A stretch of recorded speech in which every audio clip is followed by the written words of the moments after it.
Kapapasok lang na balita, isang sunog ang sumiklab sa lungsod ng Pasay kani-kanina lang. Para po sa ibang detalye, may report si DZBB reporter Sam Nielsen. Sam?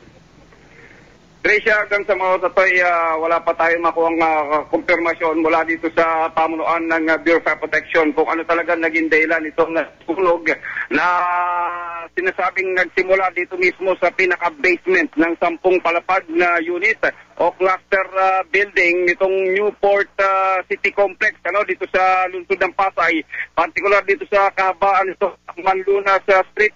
Nabatid natin na isa lamang itong cluster 12 na ito sa 16 na cluster nitong mga unit nga nitong Newport. Pero hanggang sa mga oras ito ay patuloy natin nakikita yung usok nito. Ito ay nagsimula kaninang alas 9:50 ng umaga at umabot nga po ito ng ikatlong alarma.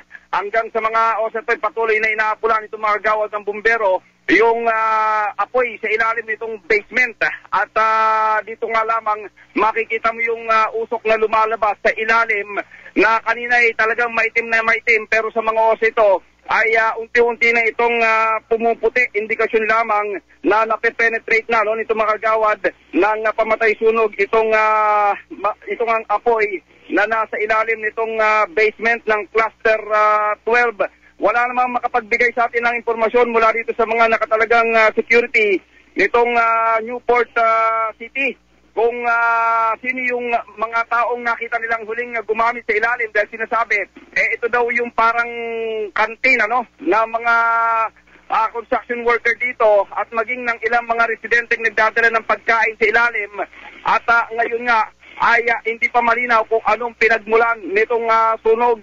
Mahigpit ang ginagawang seguridad dito ng mga security personnel. Katunayan, maging ang hanay ng media ay pinagpapawalan makakuha ng larawan, maging ng footage dito sa area. At kanina lamang isang photographer ang persahang pinalabas dito sa area matapos na ilabas ito yung kanyang camera. So yan ang sitwasyon mula pa rin dito sa bahagi ng Newport City Complex sa Andrew Avenue, lungsod ng Pasay.